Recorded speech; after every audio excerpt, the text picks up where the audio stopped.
Yeah, thank you very much, George, for having me today. It really means a lot, especially in front of a really packed out crowd today. I think with Flutter still being a relatively newcomer in the game versus the sort of mainstays that have been here for decades at this point, it's really important that we have these events as frequently as possible. So George, you're knocking out of the park with these filled out places. So thank you very much for organising this today. I've come down from Hull today, so it's been a bit of a trek. I think it's about sort of 3 hours on the train. So it's really good to see such a packed out show for it today. I'd love to kind of grow out a bit of a community in the north if that was possible as well, as it really is a challenge sometimes to get down to all of these. So by all means, after this, hit me up at the end. See if we can maybe grow a bit of a community that can work alongside a lot of the Flutter London events. So a little bit about me to start off. I'm a Flutter developer based in Hull. I've been building with Flutter since 2019, so literally right in my master's year of university. I came across it there from sort of a C# background, and I fell in love with it sort of ever since, basically. I joined Hedgehog Lab, which is where I'm at today, in case you couldn't tell by the hedgehogs on my laptop for those of you at the front. We're based up in Newcastle, and we're a consultancy that deals with a lot of mobile products as well as a lot of web, a lot of other software products alongside that.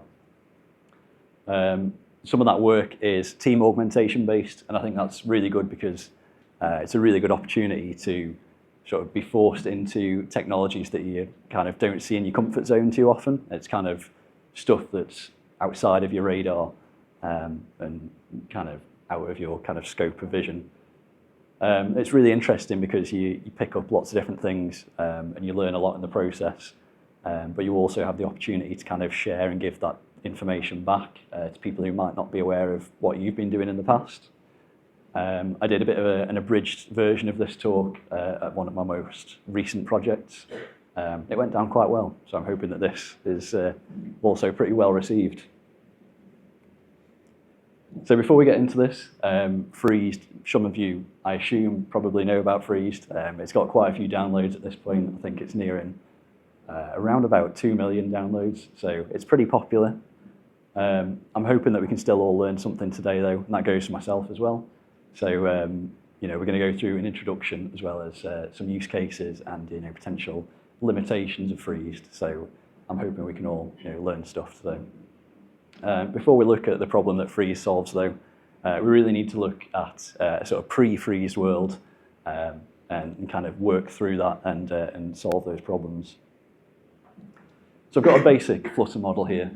This is just a product model, the kind of thing that you'd expect to see in sort of like an e-commerce app, anything like that. And it's got your standard kind of product field. So we've got a name, we've got a description, we've got a price, standard stuff, nothing out of the ordinary here. Hopefully we're all familiar with models in Freezed. Have my work out for me if we weren't. But yeah, this is quite a basic model. I'm sure we've all seen far larger ones that are 15, 20 fields long. But for the purpose of illustrating this, I'm going to keep it quite simple.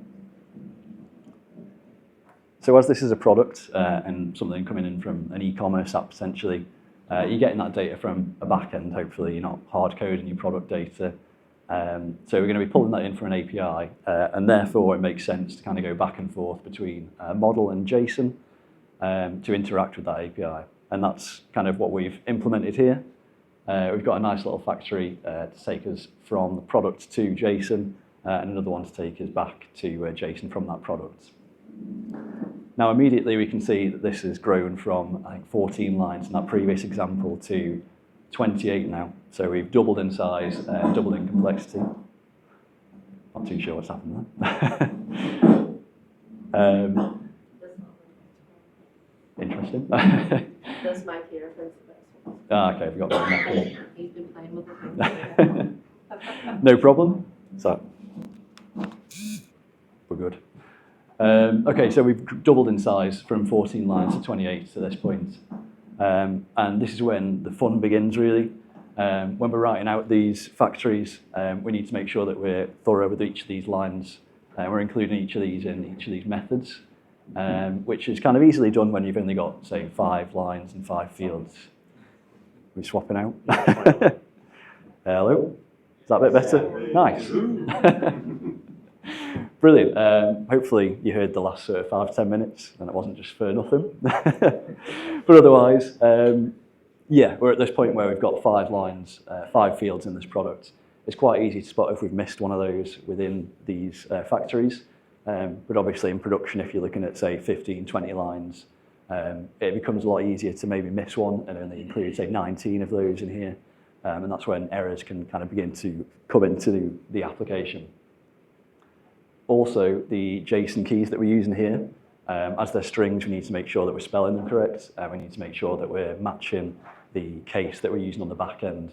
So quite often, we'll be using camel case with the Flutter side of things, but we might be expecting, say, like a snake case on the back end. So we need to make sure that we're consistent with that and we've not got any typos in there. The eagle-eyed, if you might have noticed, we're missing an S down here. So these are really kind of annoying problems because everything will compile. You'll get no errors at the sort of compile time or at the build time. It's only until you actually run the app and you start seeing data kind of pull through with missing fields that you start to panic. And then you have to kind of chuck in breakpoints at every level, basically, at the provider, at the repo, at the service, until you spot that it was something silly like a letter that was missing from there. So it's a real pain at this point. But the sky really is the limit. We can add far more to a model, like a copy with, 2-string, hash code, anything like that. The model can soon grow from, say, like 15 lines to, I think, 43 here. And obviously that's going to grow and grow as we add more complexity to this model for functionality that I think we kind of take for granted a lot of the time. So just bear that in mind, that it really becomes a headache, especially when you're in a large production code base with, say, 50 models each with, say, 20 fields. It causes a lot of headaches. So this is hard to manage. As I say, every time we make a change to a model, we need to make sure that we're being thorough with the rest of the model's boilerplate. We can't just right-click and rename a field. We have to make sure that we're going down through all of those lines of code to make sure that we're being thorough and covering off every kind of use case. It's kind of like proportional that the difficulty of updating a model ramps up as soon as we add more functionality to these classes, and it can soon cause a lot of headaches for us. So there's kind of 2 problems that can come from this. So for one, we're human at the moment. AI is not completely made us redundant just yet. It becomes really difficult to spot typos, as I showed in that code in the example. And it's also really hard to tell if we've missed a field. So I think as humans, we're quite easy at counting the difference between, say, 3 and 5, but the difference between 19 and 20 becomes a lot more difficult to spot. And so that's where you miss fields, or you kind of make typos there that don't quite match the back end, and you get a lot of errors there. It's quite a repetitive process as well. A lot of the to-JSON and the from-JSON is very, I would say, copy and paste heavy from my experience. And so when you get into that kind of flow state of copying and pasting, you can quite easily miss something, and that's, again, going to cause errors. There's also problems here, though, because I think it's not too controversial to say that as developers we're perhaps a little lazy. Maybe more diplomatically put, we're efficient, and we like to spend time building things rather than maintaining code that we wrote months ago that is a bit tedious to do, really. We don't enjoy having to kind of get out of that flow state and get out of that headspace where we really want to build something quite exciting, just to make sure you're updating your to-JSONs and your from-JSONs. And this is kind of where Freeze comes in and can really help us out. So we're levering code generation to make sure that we're creating the boilerplate for us. We don't have to do any of that ourselves. All we're concerned with is the definition of that model, and Freeze can take control of the rest. There were kind of 2 goals in mind with the creation of Freeze when Remy, the creator, designed it. So the main one's to improve the developer experience, and that's done by, as I say, generating a lot of that code for us. A second goal in mind, though, was to provide an implementation of sealed data types within Dart. So I think from version 3 onwards, we've got sealed data types available to us by default in Dart. But at the time when Freeze was created, we didn't quite have that yet. And I still think there's a use case for Freeze implementation of sealed data types, which I'll get into in a little bit. So we're going to go through the process of updating the project. We've got a couple of imports that we need. So main ones being freezed annotation, and build runner. If you're already making use of code generation in your code base, then build runner you might already have. But if not, you'll need to add this here. And then if we want to add the serializable code, so the 2 JSONs and the from JSONs, we also need the 2 at the bottom, so JSON annotation and JSON serializable. We can then update the model. So we're using the part directive to make use of the generated files. Obviously, when we write this at first, we won't have these files generated, but we can write that anyway, and it'll get picked up once we run build runner. We can use the freezed annotation to tell Freeze to generate code for this model. That'll create an immutable class for us, but obviously we can use unfreezed if we want that to be mutable for whatever reason. And then finally, we just apply the product mixin, and that's going to define those fields and extra methods that we're going to generate through freezed. The final step then is to just run build runner, and there's 2 kind of main commands that I use to build this. So if we're only building it once, we can use build runner build, and that will kind of go off and complete with some generated files. We can alternatively use build runner watch, and that will kind of sit in your terminal and listen for changes to any of these freeze models, and update for us without needing to remember to call it manually. It's really up to personal preference here for which one to use. I think build runner watch is a little more foolproof. You can make changes to code without needing to remember to run this. But I think in practice, I tend to lean more towards the manual usage, purely because as you update those models, it can get quite confusing sometimes if you're updating a large model and it's doing stuff in the background without you knowing. So yeah, I'd try both out and see what works best for you, really, if you're going down that route. So the generated files we get then, we've got product.freeze.dart here now. I've got just a brief snippet of the copy with here. It's much bigger than this though, so there's plenty to include in this generated file. We're getting the hash code, toString, there's lots of functionality going on in the product.freezed file. It looks kind of a little bit messy on the surface. I think compared to the copy with we implemented at the start, it's a lot longer. We've got all sorts of comments in there as well, which can be quite useful for reading through. But the important thing to remember here is the linter rules and code coverage are ignored as a part of these generated files. So we're not going to break any builds if we commit this into source control. I think kind of efficiency is prioritized over readability here. And I think that's largely because a lot of the generated code is kind of considered almost like a black box if you want it to. So you don't need to be concerned about what's going on in here if you don't want to be. But yeah, likewise, you can still step through that code and you can still see what's going on if you throw some breakpoints in there. And then we've got the second file, so product.g, which is where a lot of the serializable code lives. And as I say, if we don't care about the serializable side of things, then this won't be generated and we can ignore it. It's worth noting that we've got a nice little kind of casting going on with the from JSON, which we didn't have in the previous example as well. I quite like that because otherwise, at a glance, it's not too easy to see what those types are going to end up as. So we've got that extra level of kind of competency there when we look at that and we know kind of roughly what types to expect from that JSON. We've got custom field properties here. So freezed by default will take the name of the fields we set in the basic freezed file. And that means that we're going to end up with a camel case kind of in a lot of the generated code, particularly the to JSON and the from JSON. And that can kind of raise questions of like whether or not I can change that to match a lot of the snake case or whatever sort of case you expect from the back end.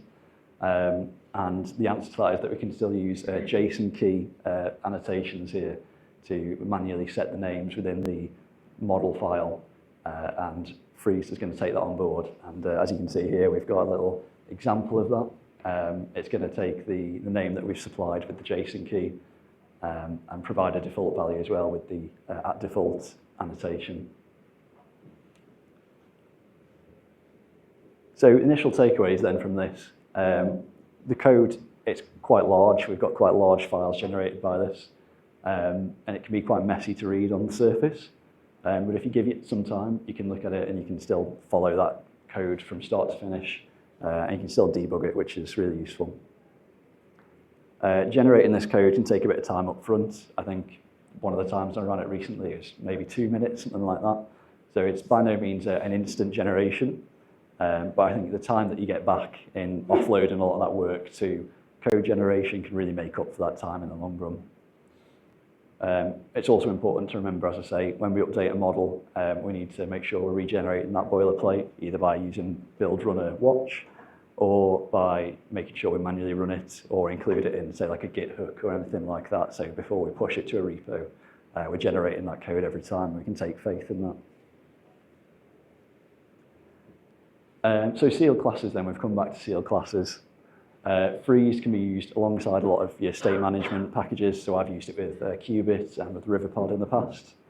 And as these are sealed classes now, we can define a couple of different factories for a given state. So in this example here, I'm kind of imagining we've got some sort of provider that would fetch a list of products and emit a state, depending on the result of that fetch. We can use freezed's .when builder method to cover that off, and that will prompt us to implement states for each of those defined classes that we declared at the very start. And that's really good because there are times when I've worked with Qubit or any other sort of state provider, and I've had maybe like a block builder or anything like that. And if I've missed one of those states off from the UI level, it will throw the red screen of death that we've all seen many times. Because I've missed out maybe a niche class that gets emitted maybe once in a blue moon. So in using freeze, we can now have an error if we're missing any of those things, and we can be a lot more thorough with our UI. We also get access to deep copy as well, which is another really useful feature.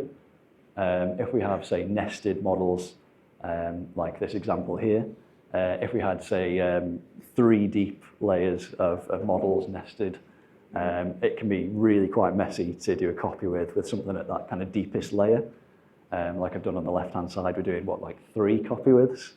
So it's a mess. So Flutter takes a lot of that, and Freeze takes it even further by implementing deep copy. So all we have to do is this much easier implementation on the right, where we can just directly copy the region name from that top-level model.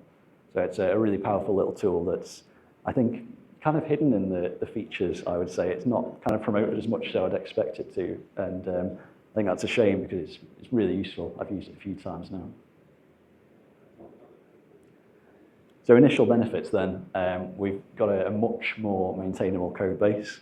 While we do have many more lines of code as a result, a lot of it's generated for us, and so we can kind of take solace in leaving that code to just sit on its own.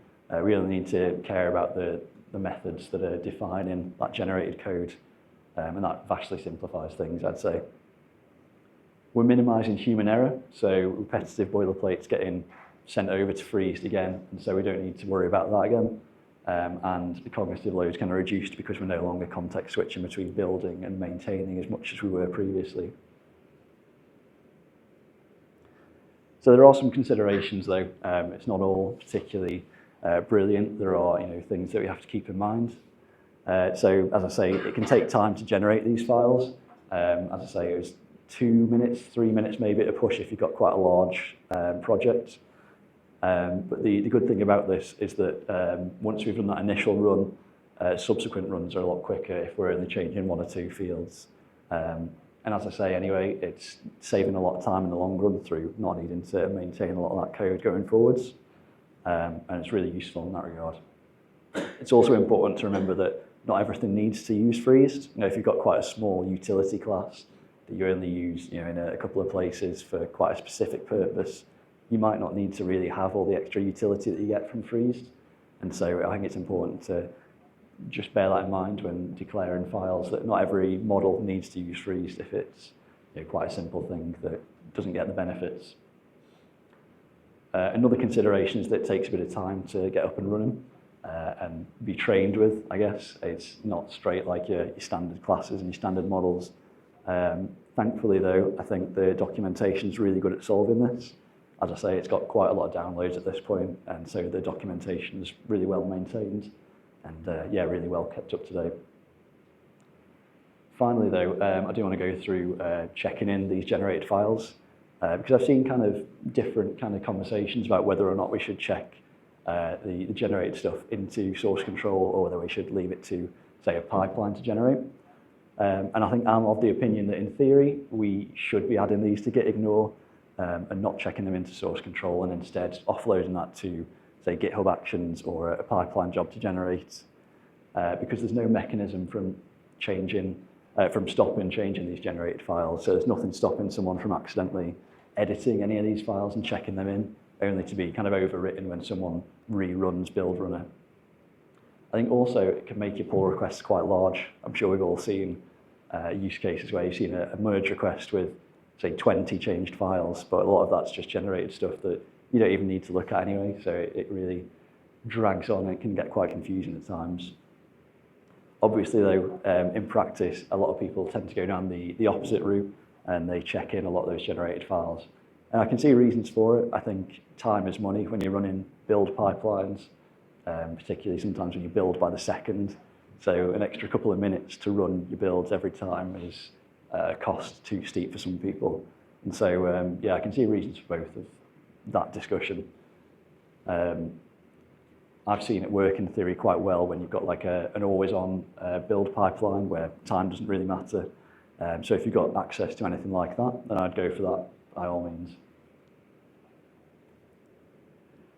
So a couple of questions then about freeze that I hear asked quite a lot. One question that everyone seems to have these days, can AI replace the need for freeze?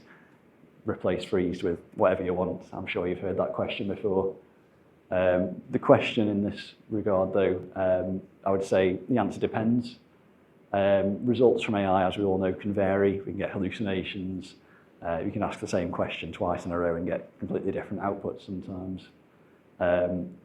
And that, I think, is a really big issue when working with teams especially. I think when working with other people, consistency is paramount. I think it reduces a lot of that friction when onboarding new people. And I think if you can automate that process and get a mechanism to create code the same every time, then that's a really useful thing.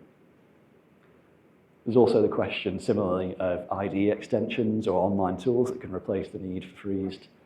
And again, you get in similar sort of answers. The output can vary quite a bit. So, you know, if you've got an online tool, it might give you something different to another online tool. And likewise, same is true for IDE extensions. A lot of it would kind of require you to all be on the same IDE as well, which I don't think anyone's ever going to agree with. I'm personally an Android Studio guy, but I know there's lots of Visual Studio Code guys out there. So, yeah, I'd never want to wade into that war personally. I think we're all entitled to use our own stuff. And so I think that's where freeze really excels, because we always get the same outputs dependent on you know, the IDE or the platform you're on. I think it's most important though to just find what works for you. You know, if you're only working on your own and working with team members isn't a concern, then I think AI could be a lot more powerful. If you don't really care about the consistency and you just care about getting code out there ASAP, then AI could definitely be a lot more useful. So yeah, it's definitely dependent on context and situation. So one of the final things I wanted to get onto then was the future of freezed. So up until, I think, around about a month ago, macros were set to kind of reach Dart and Flutter. And there were quite a few talks that Remy, the creator of freezed, had done with the Flutter team, and they demoed some quite early work on macros and how they could work quite well with freezed. Not kind of working in competition with freezed, but working alongside it. And that would build a lot of that boilerplate at compile time and vastly sort of speed up that code gen process. As we know now, though, about a month ago, I think they kind of canned macros, which is a big shame, really. I think it was quite promising, but it sounded like It was just a very costly project that was taking a lot of time out of other things, and so they had to kind of put that to rest. Even still though, I think we've really got some good advancements that are coming in the pipeline. I've heard there's lots of optimizations to be made to build runner, which are coming in future versions of Flutter. So watch this space really. We could end up with much quicker build times than the sort of 2 or 3 minutes that we were looking at previously. So just to wrap up then, Freeze, I hope we can all see now, it's a useful tool to offload a lot of the human side of code and can get rid of a lot of the boring, tedious side, which is really good. It can take a little bit of time to run, as I said, but once you've run that first generation, iterative build runner code generation is sped up quite a bit. And as we've seen from macros, we've got significant, hopefully, advancements coming in the future. And as always, there's always alternatives, which might work better for you. It depends on your circumstances at the end of the day. So obviously give it a try. If you don't like it, stick to what you know and try some other things, I guess. But yeah, I've been using Freeze for, I think, around about 4 years of my 5 years as a Flutter developer at this point. So it seems to be working with me, at least. And that kind of wraps things up. I've got to the questions portion at the end. Hopefully we've got some nice questions, if anyone's brave enough. Thank you.